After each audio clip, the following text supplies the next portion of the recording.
dan dampaknya terhadap kesejahteraan masyarakat. Studi di Desa Kerecek, Kecamatan Badas, Kabupaten Kediri.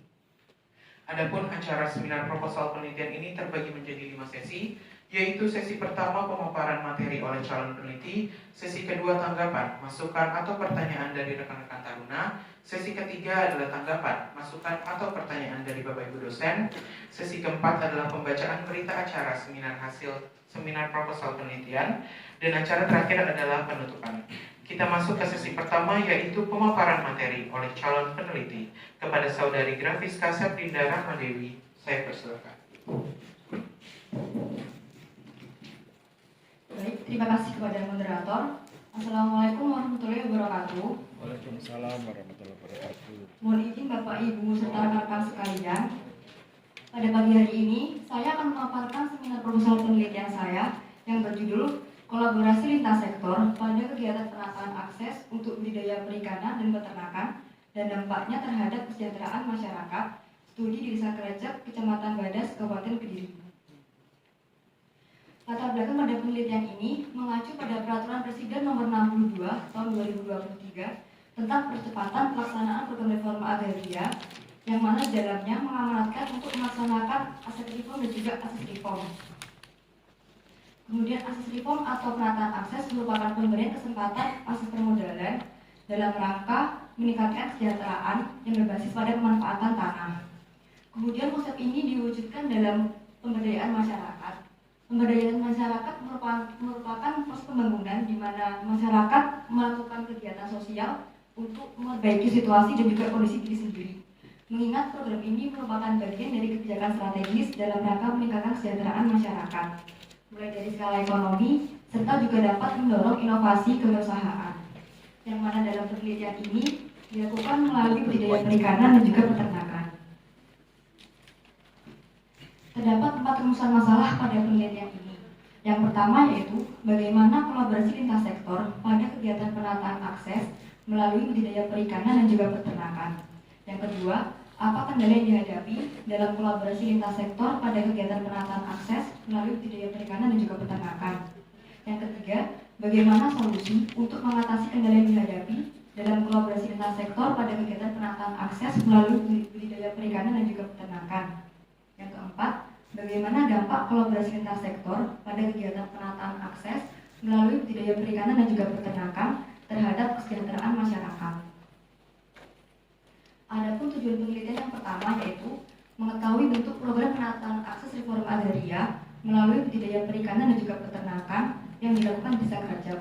Yang kedua, mengetahui peran atau kolaborasi Kantor Pertanahan Kabupaten Kediri dengan instansi terkait dalam program penataan akses reforma agraria melalui budidaya perikanan dan juga peternakan. Yang ketiga, mengetahui kendala dan solusi dalam kegiatan penataan akses reforma agraria melalui budidaya perikanan dan juga peternakan. Yang terakhir, mengetahui dampak program penataan akses reforma agraria melalui budidaya perikanan dan juga peternakan terhadap kesejahteraan masyarakat.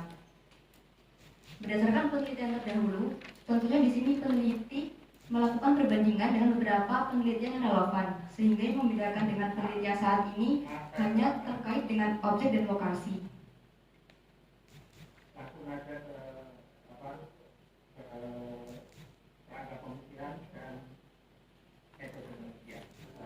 Baik, Bapak. Kemudian melalui kerangka pemikiran di sini yang telah dibuat oleh peneliti, melalui program reforma agraria dilaksanakan kegiatan penataan akses, kemudian dalam penataan akses dilakukan kegiatan pemberdayaan masyarakat melalui budidaya perikanan dan juga peternakan, sehingga membutuhkan kolaborasi antar kelembagaan untuk menghasilkan sebuah kendala, solusi, beserta dampaknya terhadap kesejahteraan masyarakat yang mencakup 4 aspek tersebut. Kemudian metode penelitian ini menggunakan metode penelitian kualitatif dengan pendekatan deskriptif. Kemudian lokasi penelitian dilaksanakan di Kantor Pertanahan Kabupaten Kediri dan Desa Kerecek, Kecamatan Badas, Kabupaten Kediri. Kemudian pada sumber dan titik pengumpulan data, di sini menggunakan data primer dan sekunder. Pada data primer diperoleh melalui tahap observasi dan juga wawancara dengan informan. Informan di sini ditentukan melalui teknik purposive sampling. Namun di sini calon peneliti juga telah menentukan 6 informan. Yang pertama yaitu Kepala Seksi Penataan Pemberdayaan Kantor Pertanahan Kabupaten Kediri. Yang kedua, Koordinator Kelompok Substansi Land Reform dan Pemberdayaan Tanah Masyarakat di Kantor Pertanahan Kabupaten Kediri. Yang ketiga, Kepala Dinas atau instansi terkait. Yang keempat, Staf Kantor Pertanahan Kabupaten Kediri yang bertugas dalam kegiatan penataan akses reforma agraria di Desa Kerajap. Yang kelima, aparat pemerintah atau perangkat di Desa Kerajap. Dan yang terakhir, kelompok masyarakat penerima akses reforma agraria melalui budidaya perikanan dan peternakan. Kemudian dalam teknik analisis data ini diproses melalui tahap telaah data, yang kedua tahap reduksi dan abstraksi data, yang ketiga yaitu tahap penyusunan, yang keempat yaitu tahap pengelompokan, dan yang terakhir adalah tahap penyusunan proposisional yang mana nantinya akan memperoleh sebuah informasi untuk menjawab sebuah rumusan masalah dalam penelitian ini. Sekian pemaparan materi dari saya. Bila ada salah kata, mohon maaf. Wassalamualaikum warahmatullahi wabarakatuh. Waalaikumsalam warahmatullahi wabarakatuh. Terima kasih kepada Saudari Grafis Kasabdinda atas pemaparannya. Kita lanjut ke sesi kedua, yaitu tanggapan, masukan, atau pertanyaan dari rekan-rekan Taruna yang akan kami batasi sebanyak 2 orang penanya. Kami persilakan. Silakan. Baik, terima kasih. Izin bertanya, apa alasan calon peneliti memilih lokasi tersebut untuk dijadikan sebagai lokasi penelitian? Terima kasih. Kita lanjut ke penanya kedua. Izin bertanya kepada Saudari Grafika, dalam kesejahteraan masyarakat, peneliti tadi menjelaskan bahwa ada 4 aspek, yakni sosial, ekonomi, budaya, dan psikologis. Bagaimana cara peneliti untuk mengukur tingkat kesejahteraan melalui aspek ekonomi dan psikologis tersebut? Baik, terima kasih. Selanjutnya akan langsung ditanggapi oleh calon peneliti. Baik, terima kasih. Izin menjawab pertanyaan dari Saudari Diana. Apa alasan lokasi tersebut dijadikan sebagai lokasi penelitian? Karena pada tahun 2021 dan tahun 2022 telah dilaksanakan kegiatan penataan aset melalui sertifikasi lintas sektor dan juga redistribusi tanah. Sehingga pelaksanaan akses reforma agraria pada saat ini dilakukan dengan skema yang pertama, yaitu akses mengikuti aset. Kemudian pada pertanyaan yang kedua, pada aspek ekonomi dan juga psikologis dapat dikatakan sejahtera apabila masyarakat telah mampu memenuhi kebutuhan dirinya dan juga keluarganya dan ditandai dengan pendapatan yang memadai. Kemudian pada aspek psikologis dapat dikatakan sejahtera apabila masyarakat dapat menghadapi dinamika kehidupan dengan tenang. Misalnya seperti kekhawatiran masyarakat bila telah mendapatkan pekerjaan namun pendapatannya masih belum mencukupi untuk kebutuhannya. Terima kasih. Baik, terima kasih. Selanjutnya kita masuk ke sesi tanggapan, masukan, atau pertanyaan dari para dosen. Dimulai dari Bapak Dr. Andes Abdul Haris Farid, MSI, selaku dosen pembahas. Kami persilakan. Ya, terima kasih. Suara saya terdengar? Siap terdengar, Bapak. Ya, baik. Mbak Grafika dan Pak Anis dan Bu Tere, mohon maaf. Saya terpaksa pakai itu ini ya supaya Mbak Grafika ada istilahnya bingung lagi dari waktu. Saya Mbak Grafika, saya salut dengan tulisan Anda. Cuma ada beberapa yang saya kritisi di sini. Yang pertama adalah di rangka pemikiran. Jadi saya melihat bahwa yang Anda fokuskan itu pada kolaborasi atau pada penataan akses. Hanya difokus pada penataan akses, cuma kolaborasinya itu hanya bentuk dari apa istilahnya sebagai sampingan bentuk bahwa ada kolaborasi bentuknya ini. Mungkin malah kolaborasinya bentuknya seperti ini antara sektor dari pertanahan, dari perikanan, dari pertanian, bentuknya seperti ini. Terus kemudian sehingga apa? Lebih fokus kepada dampak kesejahteraan. Kalau dampak kesejahteraan itu apakah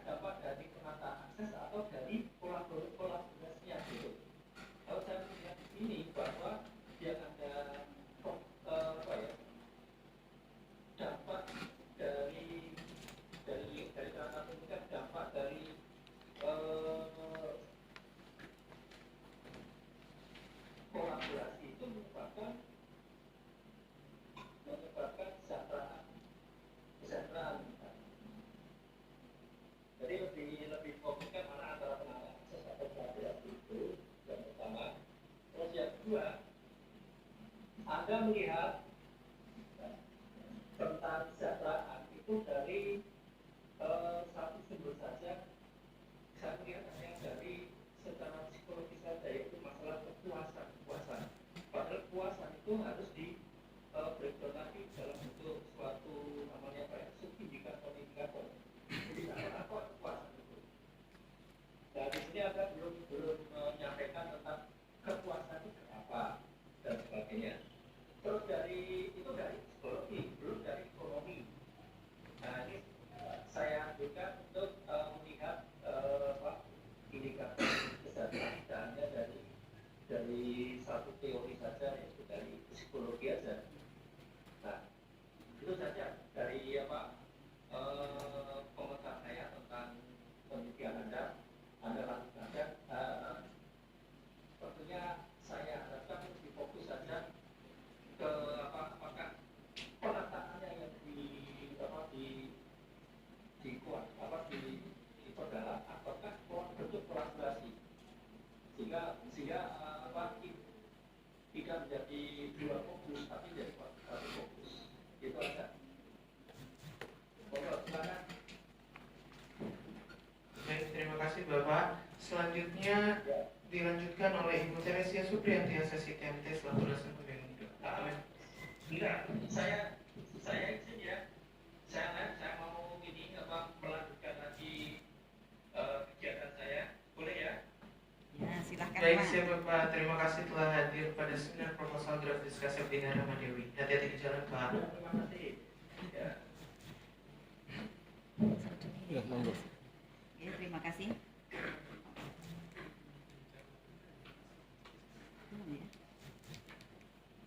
Sudah Bapak. Ya, terima kasih atas waktu yang diberikan kepada saya. Jadi kalau tadi Pak Farid sudah memberikan masukan, walaupun cuma sebentar ya. Tadi pagi itu telepon saya katanya lupa dengan jadwal kalau jam hari ini, sehingga diminta untuk menggantikan kegiatan pemberdayaan di Sistimulyo. Akhirnya dia ikut, ternyata pas ada jadwal seminar, akhirnya cuma sebentar. Tapi nggak apa-apa, yang penting bisa jalan, soalnya untuk nyari waktunya juga susah ya Grafiska ya. Nah jadi kalau dari saya ini terkait yang kamu tulis di sini Dek, ini ternyata juga masih banyak ini untuk kesalahan-kesalahannya, ternyata masih ini Dek, yang redaksionalnya untuk penulisan dan sebagainya itu nanti bisa dilihat di sini saja ya, tidak perlu saya utarakan satu persatu. Nah jadi kemudian ini tulisannya terkait judulnya tadi kolaborasi lintas sektor pada kegiatan penataan akses untuk budidaya perikanan dan peternakan. Nah, serta dampaknya terhadap kesejahteraan masyarakat.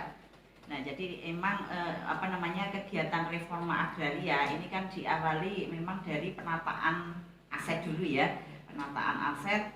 Nah, kemudian kalau yang kamu teliti kan penataan aksesnya yang kolaborasi itu ya. Tapi biasanya kadang ada juga Dek yang di penataan aset itu sudah ada kolaborasi. Jadi sudah ada pendaftaran tanah lintas sektor. Nah, kadang kalau di lintas sektor penataan asetnya itu kadang juga bisa berlanjut ke penataan aksesnya. Jadi dengan dinas ataupun instansi terkait. Termasuk biayanya kan juga ditanggung oleh sana.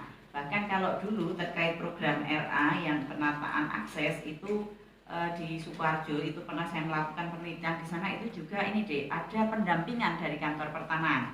Ada pendampingan dari kantor pertanahan yang memang endingnya ini adalah untuk kesejahteraan masyarakat. Harapannya seperti itu ya Pak Aris ya. Nah, harapan untuk tujuan akhirnya adalah untuk kesejahteraan masyarakat.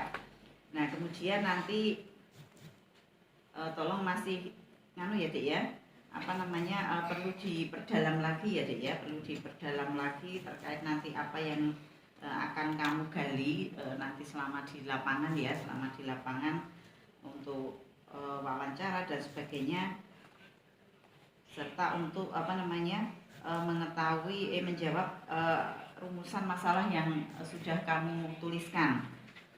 Nah, termasuk tadi Pak Farid juga sudah menyinggung terkait dampaknya untuk kesejahteraan masyarakat dari sosial, ekonomi, budaya, nanti ukurannya seperti apa. Oke, mungkin itu saja dari saya. Kemudian untuk yang yang lain nanti bisa dilihat di sini saja ya Grafiska ya. Oke, mungkin itu saja Pak Aris. Terima kasih. Oke. Langsung. Ya, monggo. Ya. Perhatikan Bapak. Sudah ya?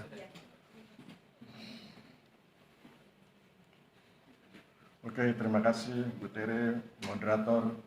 Assalamualaikum warahmatullahi wabarakatuh.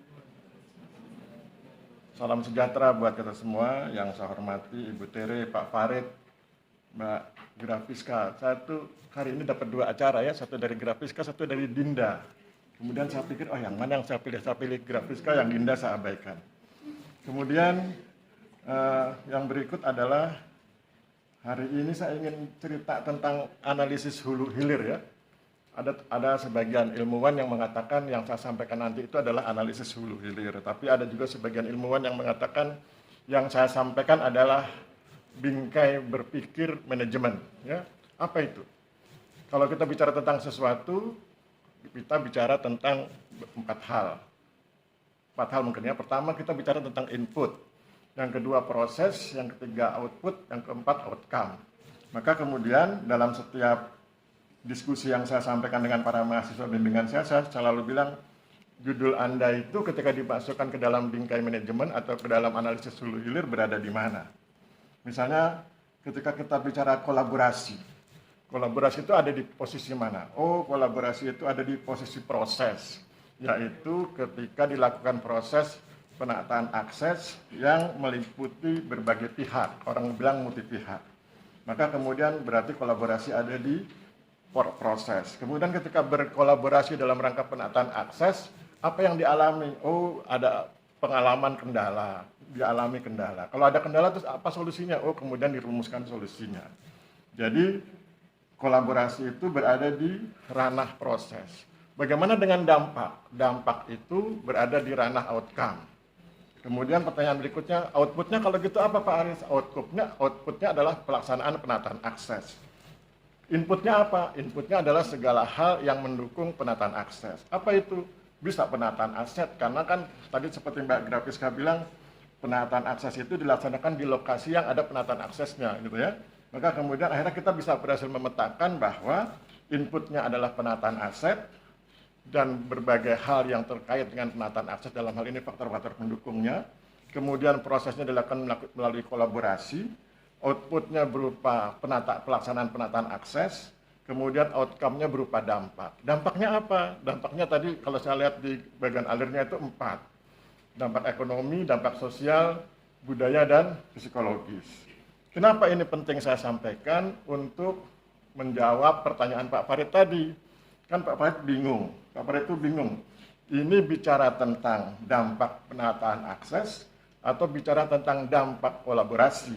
Maka kalau Mbak Grafiska berhasil mendudukkan posisi berdasarkan analisis hulu hilir atau bingkai berpikir manajemen, maka Mbak Grafiska bisa menunjukkan inputnya penataan akses dan faktor-faktor pendukung penataan aset dan faktor-faktor pendukung penataan akses, prosesnya kolaborasi, outputnya penataan akses, dampaknya yaitu outcome-nya yaitu dampak. Maka kemudian kesimpulannya apa Pak Aris? Kesimpulannya adalah yang diteliti oleh Mbak Grafiska bukan dampak penataan akses, bukan dampak kolaborasi, tapi dampak kolaborasi dalam penataan akses. Penataan aksesnya itu bingkai besarnya dilaksanakan melalui kolaborasi.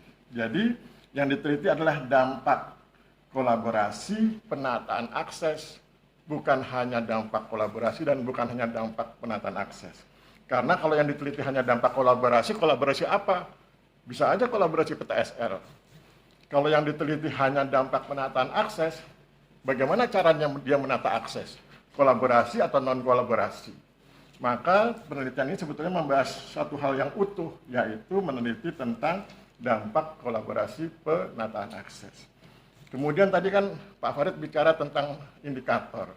Metodenya kan metode kualitatif, maka Pak Farid menggunakan istilah indikator, tidak menggunakan istilah variabel. Itu sudah bagus itu ya. Berarti kan Pak Farid mendukung bahwa metodenya adalah metode penelitian kualitatif, bukan metode penelitian kuantitatif. Maka terminologi yang digunakan oleh Pak Farid indikator, bukan variabel. Berarti deskriptif sifatnya dan bukan numerik. Maka kemudian yang sebetulnya Pak Farid itu ingin mengkritik kalau Anda menggunakan sosial, ekonomi, budaya, kemudian psikologi, mengapa di kerangka teoretiknya tidak ada? Maka kemudian tadi saya cari, oh iya, di kerangka pemikirannya ada sosial, ekonomi, budaya, psikologis, tapi di kerangka teoretiknya nggak ada, padahal kan kerangka pemikiran dihasilkan dari kerangka teoretik. Maka kemudian saya lihat, oh kalau begitu, di kerangka teoretiknya kurang satu teori, yaitu teori kesejahteraan masyarakat.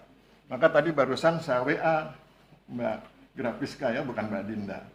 Saya WA Mbak Grafiska, saya bilang Mbak Grafiska, ini artikel saya di jurnal internasional, judul artikelnya itu Community Business Action Plan Based on Regional Potential in the Framework of Agrarian Reform, Injurity Interdisciplinary Journal and Humanity Volume 2, Number 4, April 2023, jadi masih hangat.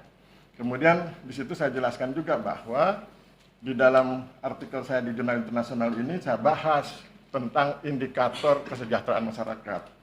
Indikator kesejahteraan masyarakat itu 4. Indikator sosial, indikator ekonomi, indikator budaya, indikator psikologis. Kapan dinyatakan sejahtera dalam konteks sosial? Ketika masyarakat berhasil menjadi lebih rukun, lebih solid, lebih kompak pasca suatu kegiatan. Kemudian kapan disebut sejahtera ekonomi? Ketika masyarakat mengalami peningkatan pendapatan atau kemampuan dalam memenuhi kebutuhan hidup diri dan keluarganya. Kapan aspek budayanya? Ketika masyarakat berkesempatan mengekspresikan value atau nilai-nilai kehidupannya dalam kegiatan sehari-hari. Kapan psikologisnya atau aspek psikologisnya, yaitu ketika masyarakat mampu hidup tenang karena sudah memiliki pendapatan yang stabil, relatif stabil begitu, dan kemudian mereka menjadi lebih tenang, lebih nyaman hidupnya. Itu indikator, itu penjelasannya, itu deskripsinya, karena kita kualitatif ya, bukan kuantitatif. Jadi saya nggak akan mengajarkan indikatornya 5, 6, 7, 8, enggak. Tapi indikatornya seperti yang saya sampaikan tadi itu. Dan itu menjadi penting agar kemudian pembaca skripsi, pembaca proposal menjadi paham bahwa metodenya adalah metode kualitatif, pendekatannya kalau nggak salah deskriptif ya. Iya begitu. Jadi saya pikir itu, dan sekaligus saya mencoba merespon apa yang disampaikan oleh Pak Farid, dan Pak Farid sudah memberikan nilai dari Pak Farid cukup besar dibanding saya dengan Bu Tere. Pak Farid kasih nilai 86, Bu Tere sekitar 85 ya. 85, Pak Bu Tere 85, saya paling kecil, saya kasih nilai 83. Jadi kalau soal kejam, saya paling kejam mungkin ya. Tapi sebetulnya saya ingin supaya Mbak Grafiska menjadi lebih hebat. Dan proposal ini kalau dikumpul nanti kan nilainya sekitar upper bid gitu ya. Tapi kemudian nanti kerjakan penelitian dengan sungguh-sungguh, mudah-mudahan nanti A-nya di deskripsi ya. Saya pikir demikian, terima kasih, mudah-mudahan nggak marah. Saya kembalikan kepada moderator. Terima kasih. Baik, terima kasih kepada para dosen yang telah memberikan tanggapan, masukan, atau pertanyaan demi maksimalnya penelitian yang akan dilakukan calon peneliti. Kita masuk ke sesi keempat, yaitu pembacaan berita acara hasil seminar proposal penelitian Saudari Grafiska Septinda Rahmadewi oleh tim dosen. Kepada tim dosen, kami persilakan. Bentar, saya masukkan nilainya dulu ya.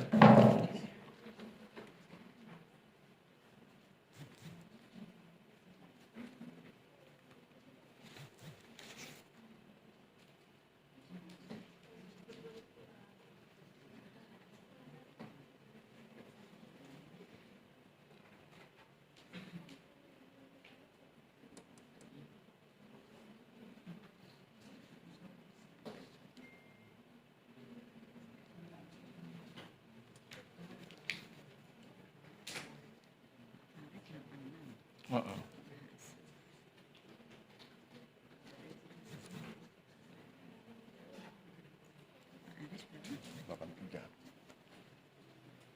Terus nilainya 84,8 ya. Oke. 0,8.